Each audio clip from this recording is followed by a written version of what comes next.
Services Coordinator here at DC Public Library. I'm really happy to welcome you here tonight. Season's greetings. I know it's hard to come out on a December night. I'm not going to go long, because we want to hear from Gloria and Nikki. But I do want to say thank you to the DC Public Library Foundation as well as Loyalty Bookstores, who are good partners tonight. I am a big sucker for a Pride and Prejudice thing. I'm glad they keep coming. I might go home and watch Bridget Jones's Diary tonight. But I am excited to hear Nikki talk about Pride and Protest tonight. But please welcome Gloria Edom of Well Read Black Girl and Nikki Payne. Thanks, everybody.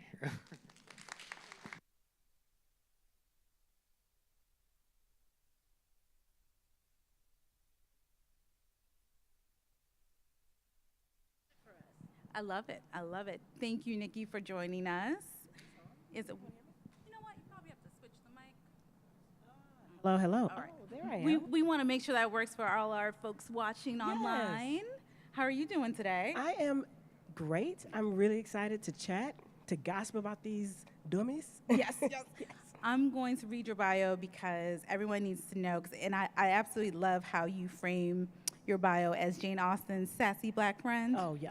Yeah, we're going to get into it. The sassiest. Yeah. So Nikki Payne is an anthropologist who cannot turn it off. The love for her characters pushes them to move into new environments, new cultures. They find love, and they change the way you see the world, whether it's a church, a cemetery, or a romance novel. Those tend to be the most segregated places in America. But her romances, inspired by the classics, turn expectations on their head. It's a cultural commentary for the hopeless romantic. Oh, yeah. Yes. Oh, yeah. Oh, yeah. And I'm just going to be really candid with you because I have to tell you the truth. Uh-oh. Uh-oh. Okay, y'all. I'm not a Pride and Prejudice fan. Jane Wow. Austen isn't my girl Wow. until I know. Until I'll show I myself read out. your book. Your book changed that for me, like, completely. And so I was like, I have to have you here at book club because I mean, I love romance novels, but sometimes I'm like, oh, Pride and Prejudice. Everybody talks about Everybody those. Like, does. it's Wuthering Heights, it's Virginia Woolf. Yes. It's like, Yeah. But you did something different. Oh, yeah. Can you tell us how you first got introduced to Jane Austen and how you became her sassy black friend? Oh, okay. Oh, my gosh, y'all. Let me set the scene for you all, okay? It is 1995, year of our Lord, 1995, okay? And a couple of things have happened. Clueless came out, and I was a teenager when Clueless came out. And Cher and her friend Dion and her love interest / stepbrother, don't ask. Yeah, It just rocked my world. Like, I was talking like Cher, I was saying as if, I was trying to find those plaid outfits, and I found out that was a retelling of Emma. And I was like, Emma? Let me get into white people's business. What are we talking about? So I started reading Emma, and I was like, okay. I mean, it was kind of, honestly, the experience was a little bit mid. Mm-hmm. But what also happened in 1995 was that BBC version of Jane Austen with Colin Firth and the wet shirt, he's coming out of the pond. Yes, and I'm like, this better not awaken anything sexual in me. This better not. But it did. But it did. Also in 1995, a year that really blessed us, that Emma Thompson, Sense and Sensibility, the one where she kind of famously breaks down when Hugh Grant walks into the door, I was only 12, and I can only handle so much overwhelm.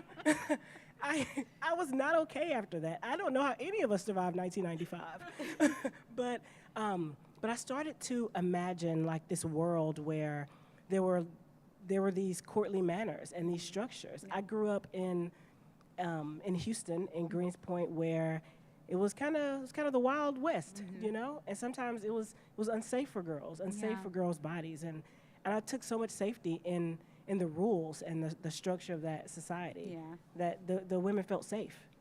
So when did you were watching these movies and you were like getting your environment, right? Mm-hmm. But did you really understand Jane Austen as a character, as a literary figure? No. When did that come about?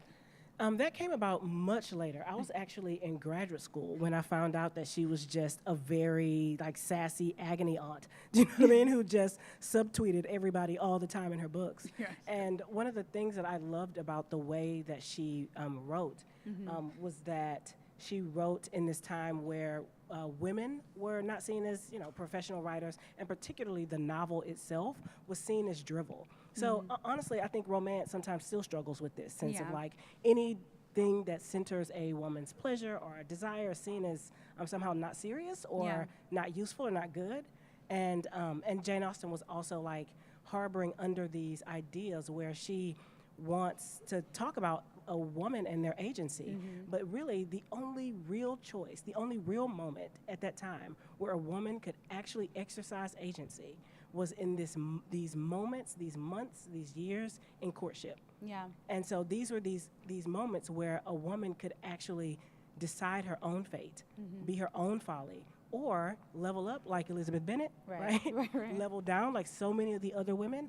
She was trying to capture this one moment where women share or have the potential to have the most agency that they will ever have in that society. Yeah, and I appreciate in your writing how you take this genre space, whether it's romance or mystery, like you take it and you make it your own, and you make space for folks of color to feel seen and proud and laugh. Like that was one thing there's a lot of laughter in this book, and there's just like so many playful scenes, and it just gives the levity, but also there's a beauty about it, because I'm just like, okay, it doesn't always, we read a lot of nonfiction, a lot of memoirs and within the book club, and so to come to your book and have like this like release, and also have these like reference points and Easter eggs of like, the classics, what is considered modern literature. I just really appreciated that. Yeah. And I think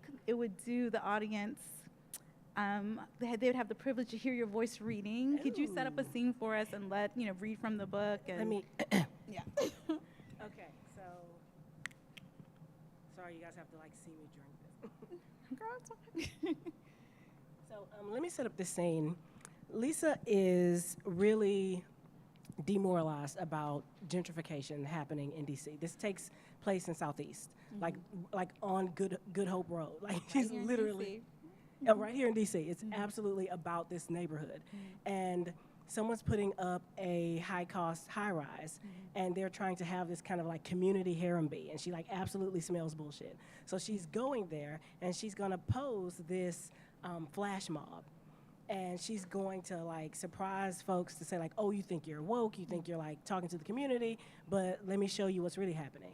The wrinkle, right, is that she didn't quite research who she should have been researching.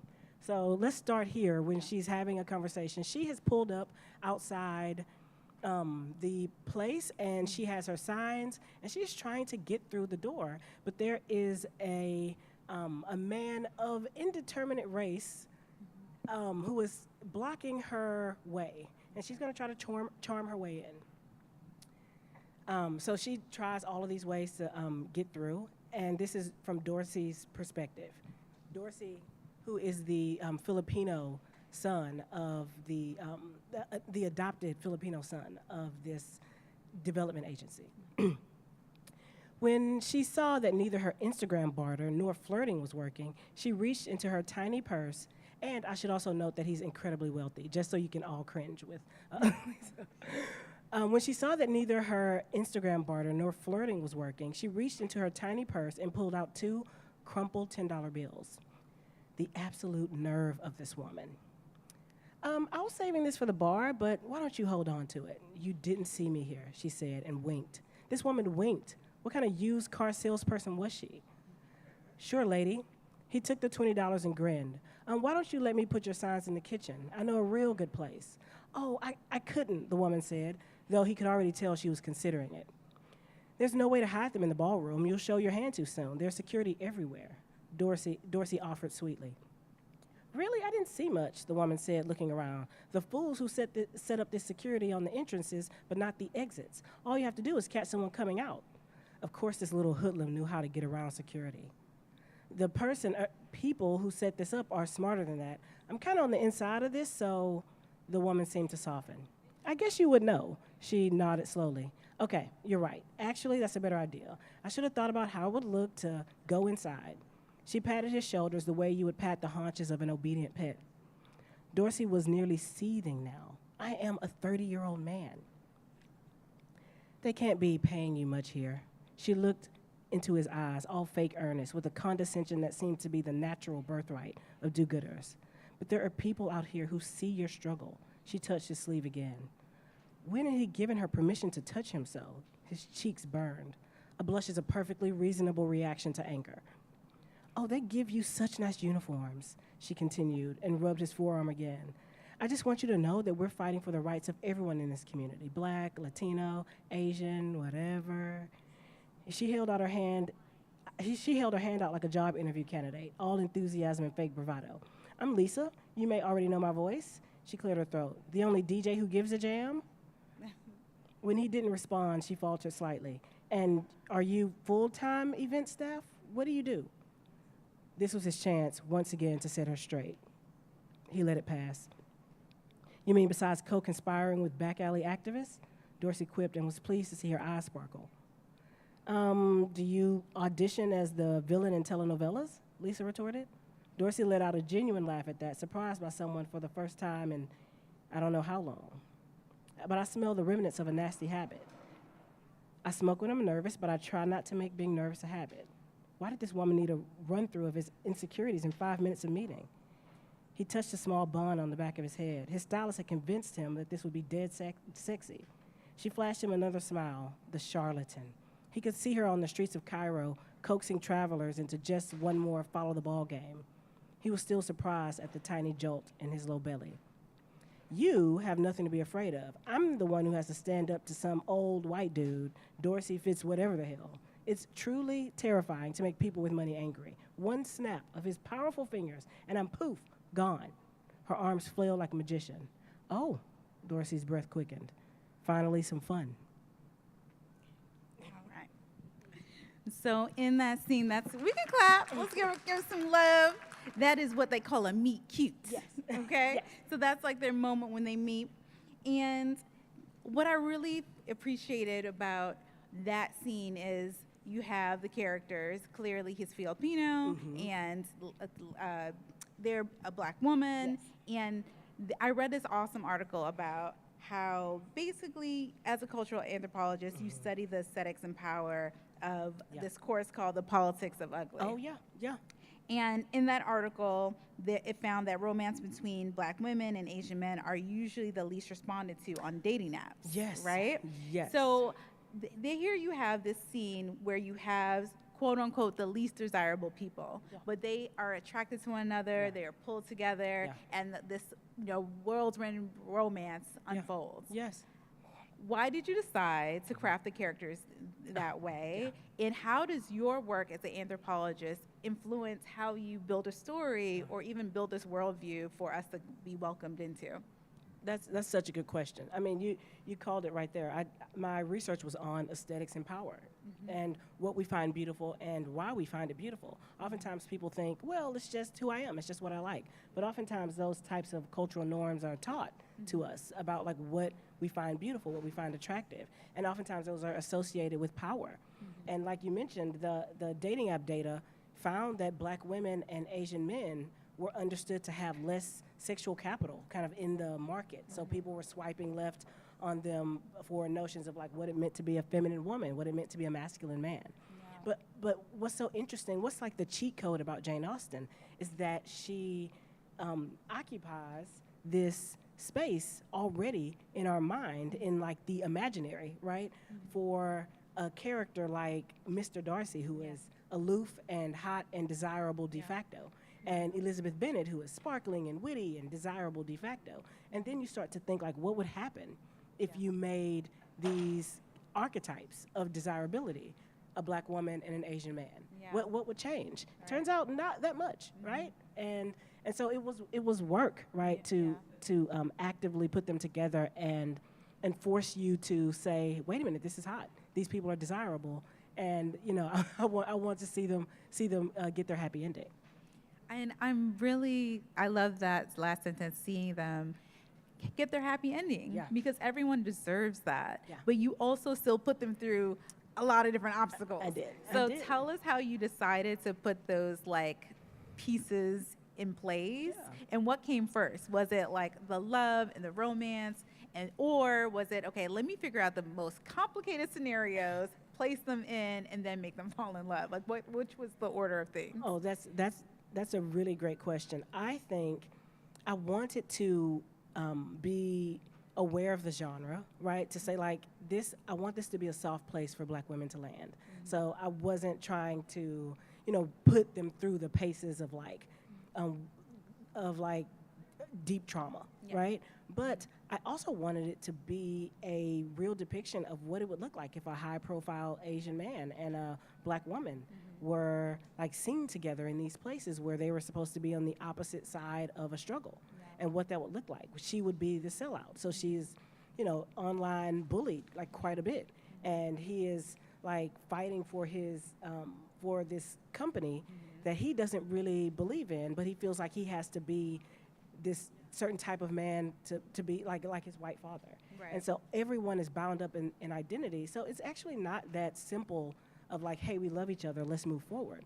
Actually, it was complex, and you still have to army crawl through the mud for something that you want. Yeah, I do appreciate that, because it isn't that simple. I think sometimes as when you're reading books and you're adding in different like characteristics, you can, I mean, maybe I'm wrong, but sometimes you can fall into generalizations Sure, of what sure.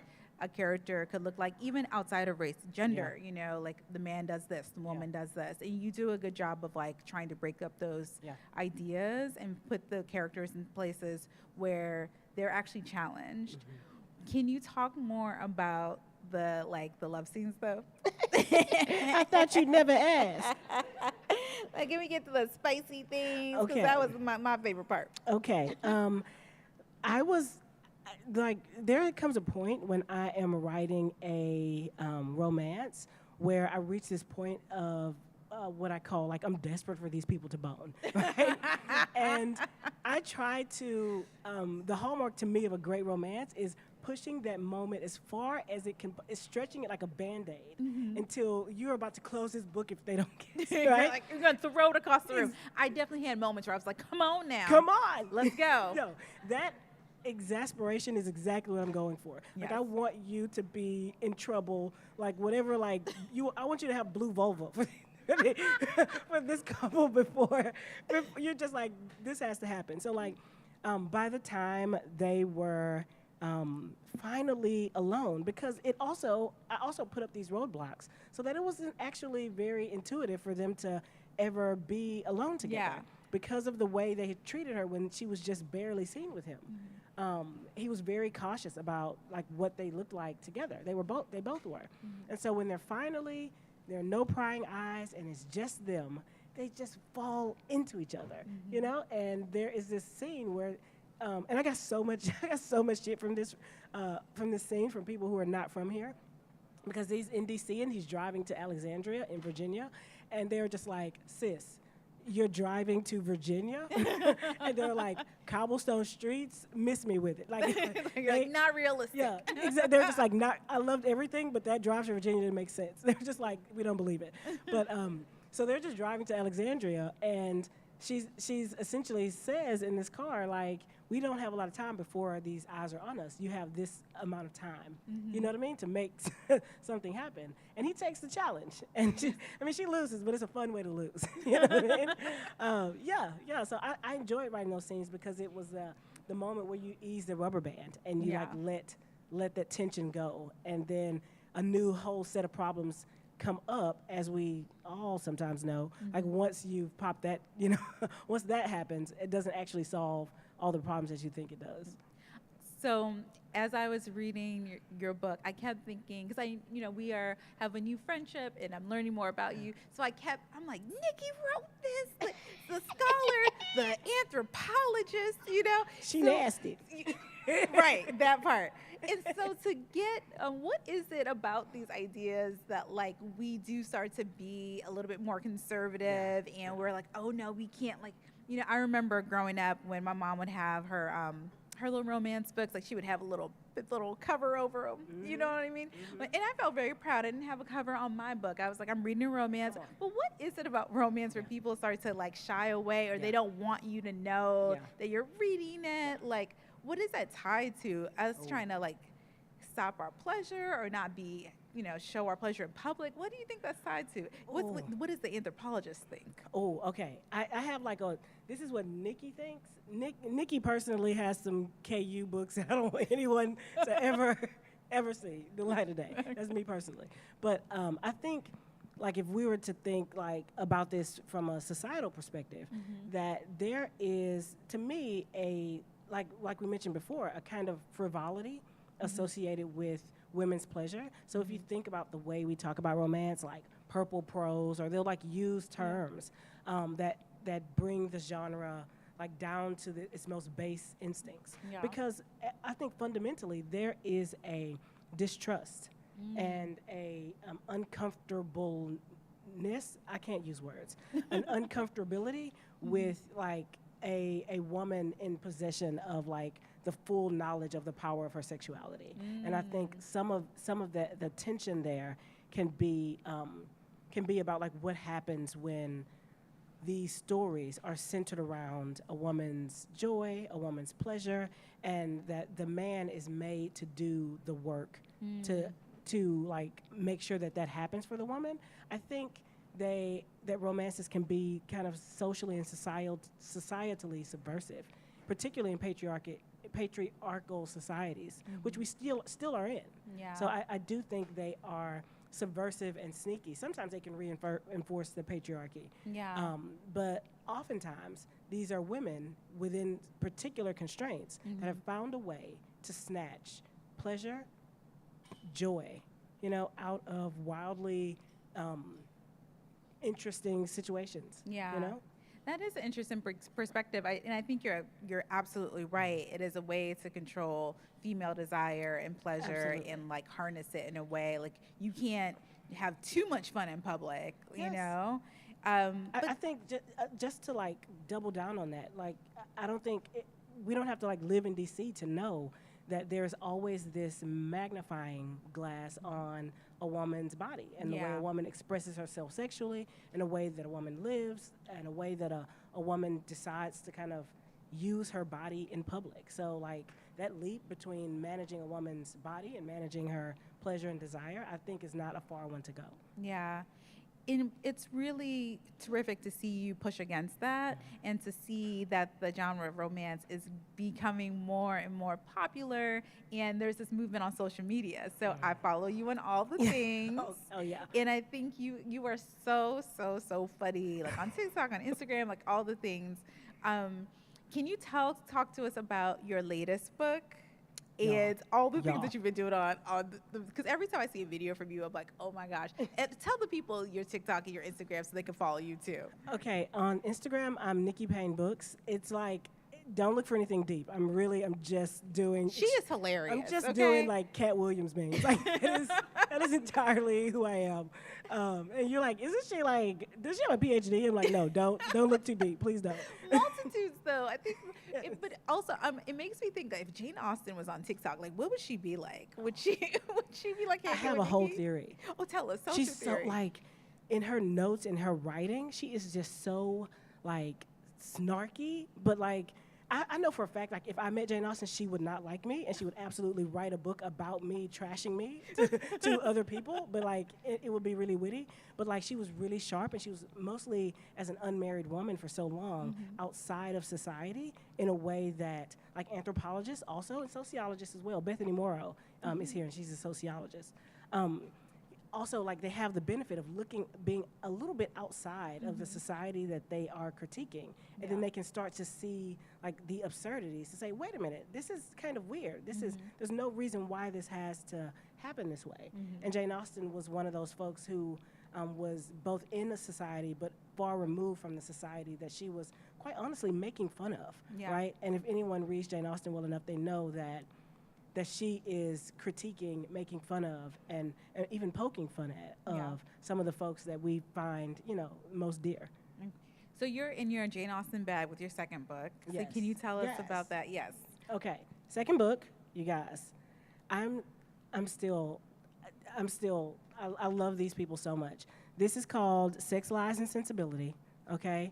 This is, you may have, if you've read the book, you may have heard mention of this character and having an unfortunate moment. But this is essentially two sisters who find out at the worst possible time, their dad's funeral, that they are the outside children. And all of the life that they had originally had, just kind of cashing paychecks and living their best life, is gone. And the real family, honey, they ain't giving, you don't have anything. And the only thing they do have is a dilapidated inn in rural Maine. Like, ain't no black people in Maine. Like, what are we doing? What are we doing? So her and her sister with a wildly different temperament, they both have to go to Maine to try to revamp this inn and try to make it a profitable inn before foreclosure. They don't know what they're doing. They only have watched HGTV. And the first problem that they run into is that a indigenous eco tour leader has already laid claim to the place that they say is theirs. So it's a very, very interesting book. That one of the things that I loved about writing this book was like kind of going to Maine and doing my anthropology stuff, just like hanging out with the indigenous folks there, the Wabanaki Confederacy. And so they were like extremely open, and we talked a lot about what it would mean for someone to come into an area and say, oh, this place, I have the deed to this place, and what that would look like.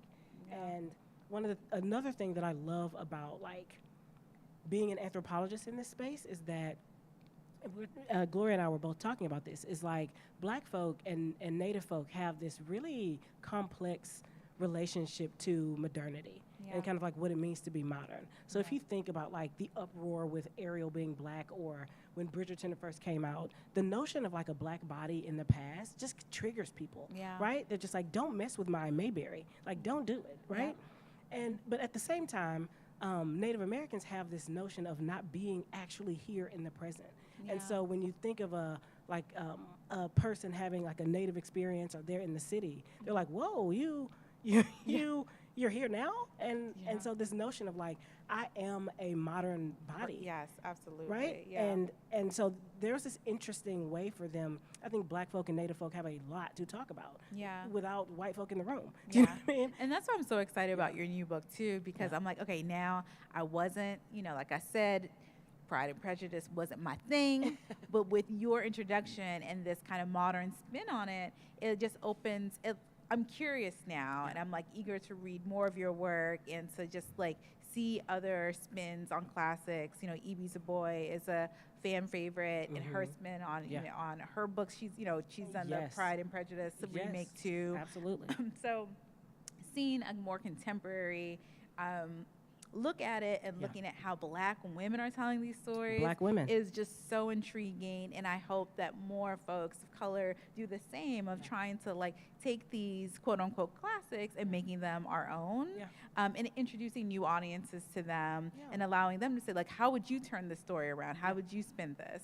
So I really am curious to hear about your writing ethic and how you approach your work, because again, you have your PhD, you're a scholar, you got all the jobs, but at the same time, I see you promoting and talking about your book online, and you have such a great following. How do you balance the two and still make sure the quality of your writing is like up to par? No, that's really good. I'm struggling with this now in this book that I'm writing with a character. It's going to be like it's a mystery, and it's an African woman and a black man, and I'm trying to build this like deep understanding of like this cultural conversation again that needs to kind of happen between like African Americans and African immigrants that sometimes like don't happen very well, or sometimes become like what's called the diaspora wars. So right now, like part of my writing experience, and my favorite part of the writing is the research. Yeah. So I'm just like haunting Ghanaian women, you know what I mean? Like online, and just like getting into like Ghanaian women groups and telling everyone that will ever listen that my 23andMe came out, and turns out I'm like 43% Ghanaian, so hello, cousin. You know? And yeah, so right now my writing process looks a lot like listening, actually. It looks a lot like research. It looks a lot like sitting in rooms and hearing inflections and talking to folks. And then the writing can sometimes come quite naturally after you've done these like listening tours, these listening sessions, which honestly is my favorite part of the work. Yeah. You know? That's wonderful. It just gives us, I feel like I also enjoy the research part of Yes, writing and yes. going down rabbit holes and trying to think about like, how can I unpack this more or investigate this idea and then bring it to a new form? Do you see, what other books do you feel like your work is in conversation with? Like, obviously we have Jane Austen, who's kind of like, you know, that's your homegirl. Yeah. But like, who are the other like literary icons or people that you feel inspired by or feel like you can put your book next to? Oh, that's a really good question, and I don't want to like. The thing is, I don't want to seem like a unicorn, because like particularly in romance, like all the genres have been done, all the kisses, all the ways you could kiss, you know, have been written. I feel like you can find some new ways too. You are very creative. So like I'm definitely not putting myself out as like this kind of unicorn, but when I think about like romance, like thoroughly trying to grapple with these like intercultural conversations that don't center whiteness, Yeah. right? Yeah, that's so key. Yeah. And I think it's actually a kind of burgeoning way for us to think about like how Black women are like seeing their possibilities. Like there's an article about like Black women being the fastest growing group of fastest growing demographic to start dating outside of their race. And like, what does that mean? What has happened, right, in the past few years that have made like Black women say, what are my broader possibilities, or what does my world actually look like? Yeah. So I think that there's this kind of emergent field of, and again, this is gonna sound unicorny, but it's not. There are also tons of writers in the indie space that have been doing this for years, like Kenya Wright, for example. Name more names. Oh, Kenya Wright. Like she's a little dark, so you know, choose wisely.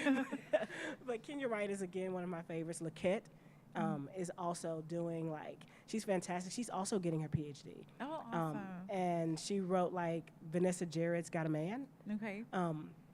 And there's so many now that I'm like drawing a blank when you ask exactly who. Okay. But I can like send you a list and we can like go all the way down. But I do think it is this emergent field of like that these Black women who are kind of like thinking about love differently, and it's not come because romance was kind of birthed in this idealization of whiteness sometimes. So like you hear descriptions like milky skin and creamy, and so these ways of like relating to romance come sometimes from whiteness. And so a lot of romance writers are relearning kind of what it means to show desirability and be desirable without the necessity of the white gaze. And it's still like it's not perfect, right? But it's also like transformative, because as a reader, when I read those things, there's the reflection of seeing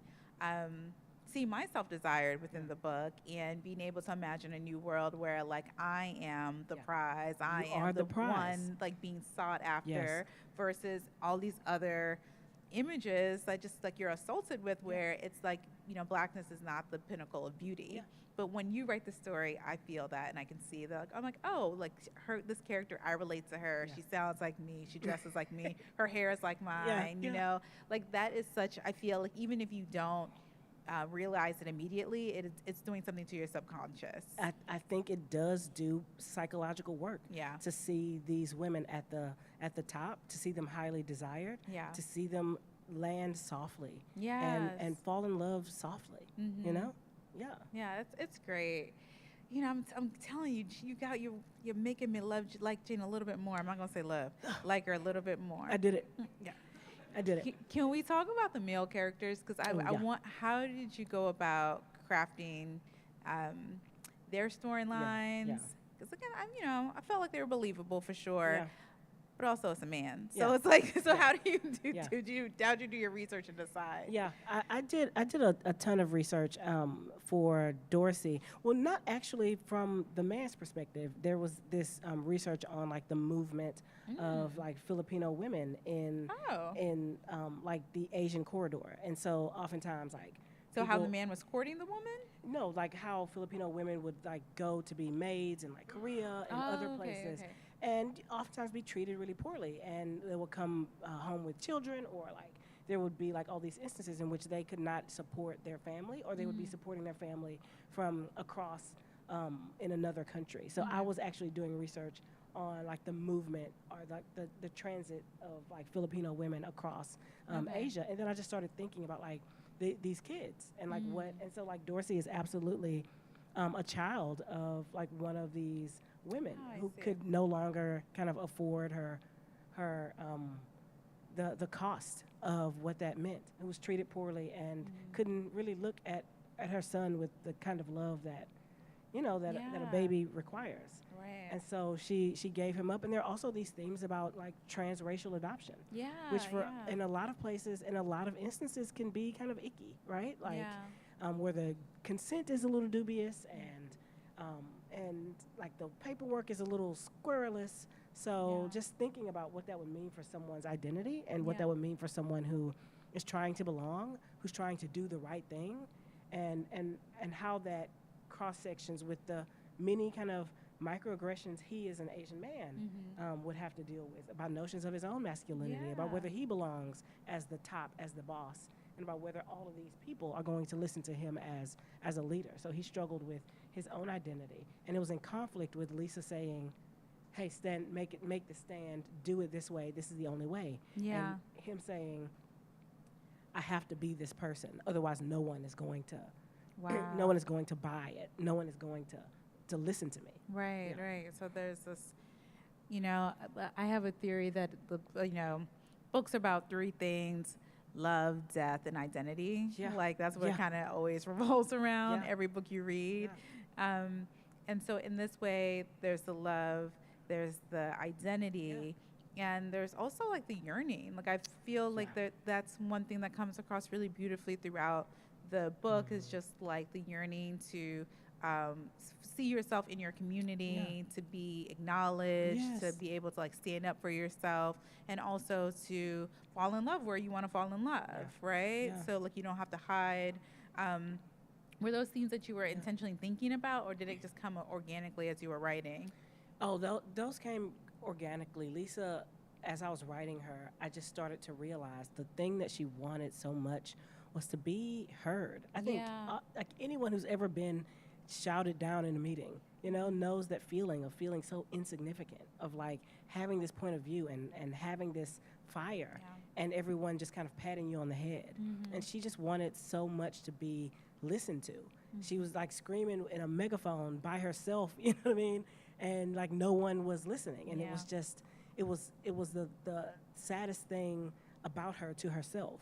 And the one thing that that Dorsey gave her that no one else gave her was one a pulpit, essentially, but also he was always there when she needed an audience. Like if you think about the progression of their relationship, he was always her first audience.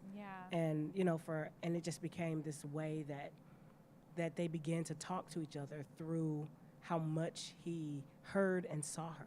Oh, I love that. Yeah. If anyone wants to court me, please be my first audience. Yes, yes. That is what I'm going for. That is Yes. like a lovely frame. You Yeah. should be someone's first audience because Yeah. what it means is you're giving them your full attention. Full attention. You're present. Full attention. I think, I can't remember the exact line, but like she said that tender attention. Tender, That's another good that's line. exactly what he Okay, said. I'm dropping He said- clues. She said Tender it was, attention, y'all. That was her brand, his tender Yeah. attention. That's wonderful. Yeah.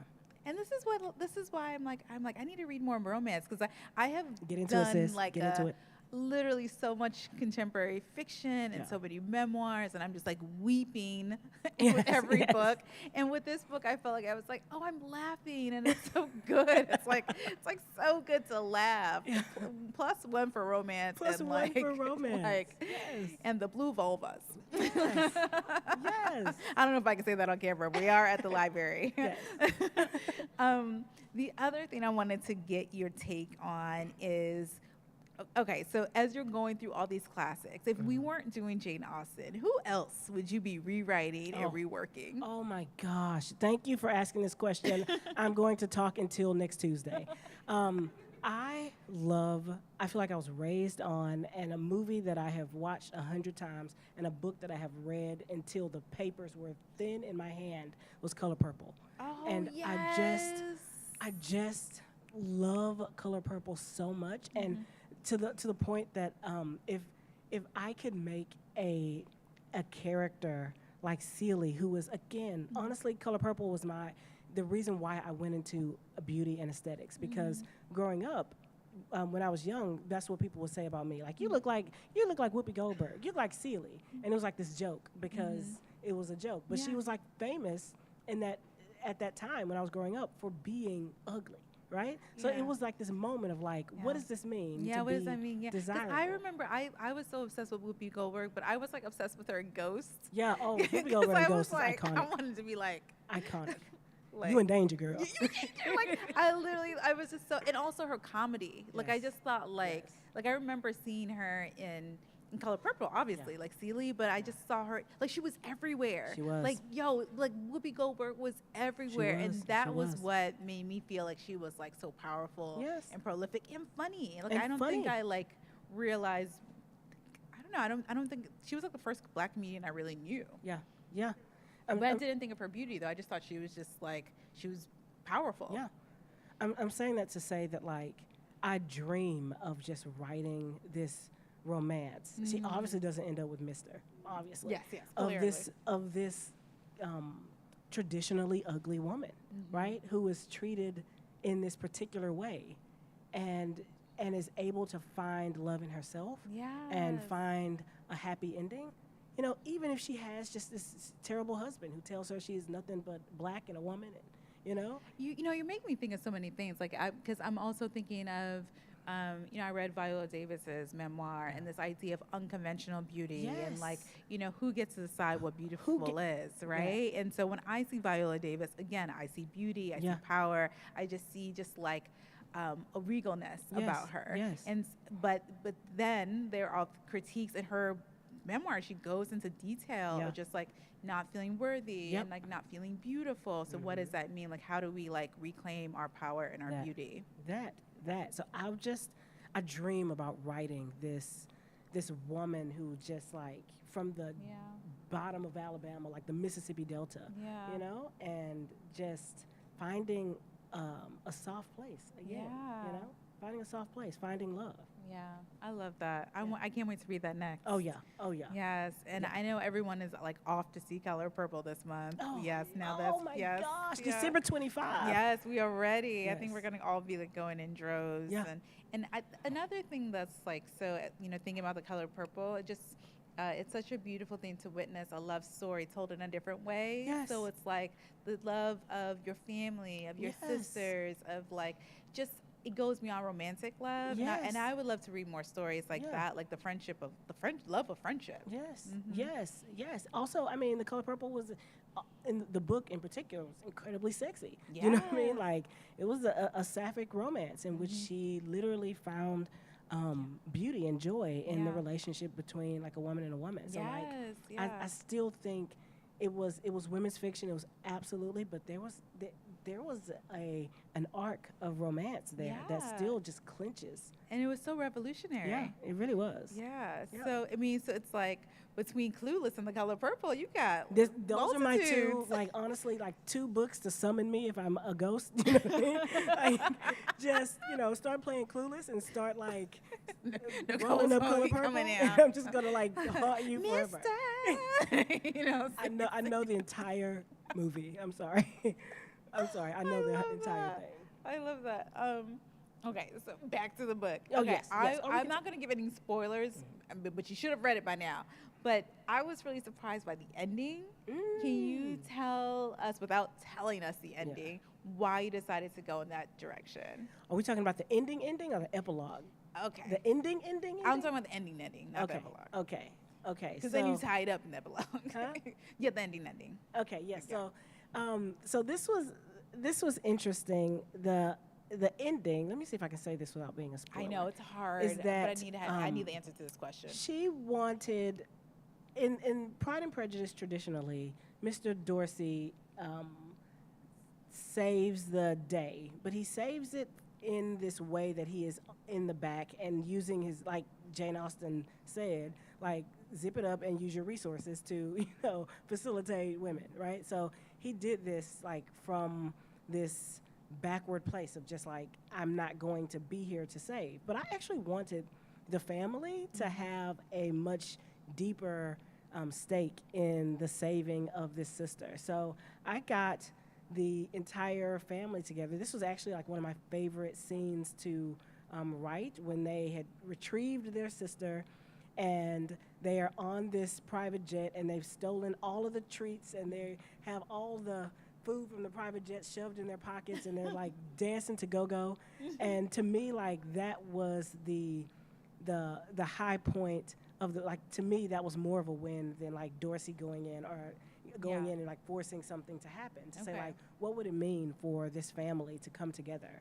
Okay. And because if you think about it, the thing that was stopping them was that Dorsey kept seeing Lisa apart from her family. Yeah. He kept thinking like, oh, this is my rose in Spanish Harlem, right? I'm just gonna pluck this thing and you're gonna be over here and you don't ever have to associate with this riffraff. And he couldn't see that Lisa was her family and part of her family. And so it was the getting off of the plane when he sees them as a unit and sees them together that he realizes that this is her family and I am her family as well. You know? Okay, so I really like that explanation. And now, okay.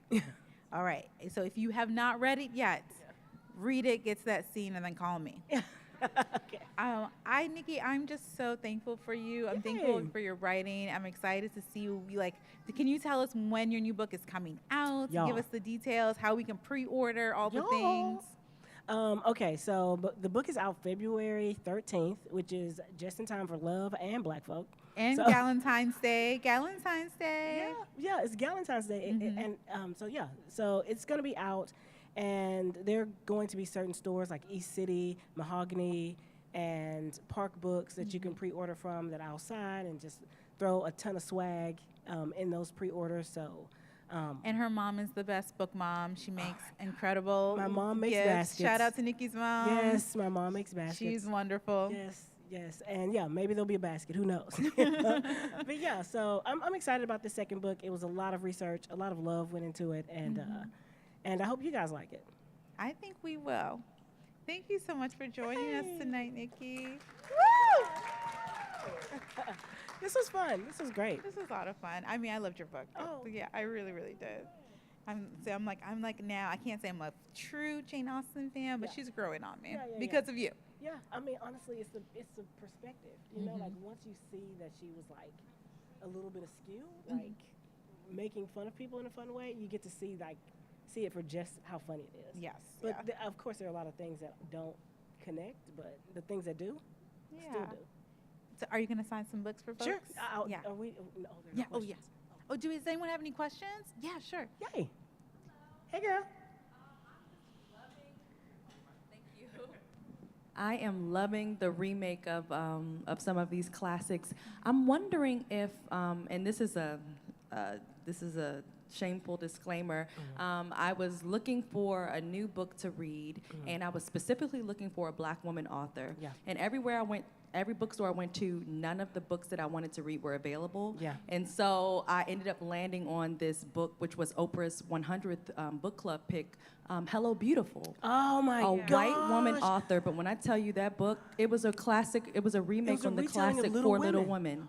Yeah, Little Women. I read that. It was phenomenal. And I was just going to ask if you had read it because shout out to women authors. Yeah. This was, like I said, a white woman, but Oprah's 100th book club pick. And I was just like, okay, this book is shining down on me. Let me just read it. It was so amazing. And so now I feel breathtaking. like it's unlocked this journey into these remakes of classics. And so I'm excited to read yours, but I was just wondering if you had read that one. Oh, I have absolutely read that. And just spoiler alert, I'm a slut for, sorry, can I say that? Sorry. I love retelling. Sorry, I love retellings so much. Again, Bethany has a Little Women retelling with black women.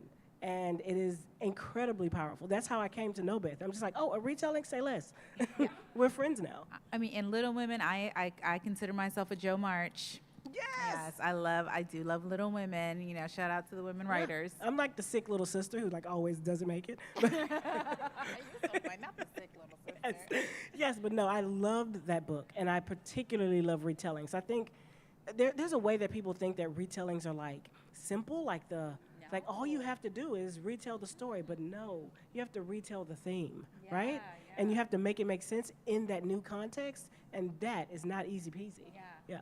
It is. I feel like you're right. It's a way more complicated. It requires so much more nuance, Yeah. and you have to be patient You do. because the reader knows, They right? know. They have like They an know. expectation. They're going to be projecting what their ideas are, Yep. you know. So you have to really be careful with crafting. Yeah. So I agree. Are there any other questions? Oh yeah. Hey, girl. Thank you. Hi. When you're writing like interracial romance, do you struggle to find a balance between like having a story focused just on the love story and the happy ending, and also the obstacles that they might face realistically with cultural differences and from society? And how do you kind of find the balance there? Oh, that's good. I think that's part of the conflict. That's part of the conflict. Like there's this scene where like Dorsey kind of famously doesn't eat the oxtail, you know? And the reason why she keeps like thinking about Wick was that like Wick would know to eat that oxtail. Like, what is wrong with you? Granny made oxtails, eat the oxtail. You know? And he also like refused this nickname. She started calling him a nickname, and she was just like, you can't refuse a nickname, sir. You're gonna be Junebug until the day you die. Like, you can't, we ain't doing this. You know? And so like there are these moments where she's like, this could have been so much easier. You know, like you could have slid right in. But those moments of friction become also the reason why she was like, oh, we can't, this can't actually work. Yeah. Because look at all the work that I have to do even for you to like fit nicely into the family. And I don't think even by the end that he's just this kind of perfect fit in the family. He's still There's still something there. there's still this tension there, but I think that's part of what makes that story compelling, is that it's not going to be a perfect fit. And I think we would be like kind of fooling ourselves to think that relationships where we are both share a shared history is a perfect fit. Do you know what I mean? Right. Well, it makes it feel more realistic. It makes me think of a TikTok that I was watching where a black woman was trying to teach her white partner how to like sweep her baby hairs, and like he had just like no idea, and he was trying his hardest. Yes. But it was like, am I doing it right? Yeah. You know, but it's just like you can laugh at those moments, but they can cause friction, and it just feels real. Like that happens between people. You know? Yes, it feels real, and also like in the second book, there are these moments of confluence. There's this moment where Nora is toward the end of the book is braiding Bear's hair, and for like black folk and for Native folk, you don't let anybody in your head. Do you know what I mean? And it becomes extremely culturally significant for him to sit between her legs and let her braid his hair. A moment where he is also saying, like, this is my soul, this is my manhood, my masculinity, you know, that I'm giving to you. So there's the moments that can be confluence to say, like, what does hair mean? What does braiding hair mean? And they share that together. Or those moments of like, just eat the oxtail, bro. It's not that deep. Just eat the oxtail. Yeah. That's lovely. Well, I want to say thank you again for everyone being here. Yay. And Nikki, you're so wonderful and so talented. Thank you. Thank y'all. Yay. So, and this is the last book club for the year. We will keep just follow DC Public Library and as well as We're Black Girls newsletter, and we'll share like updates when things are happening in 2024. I really appreciate everyone coming out and supporting.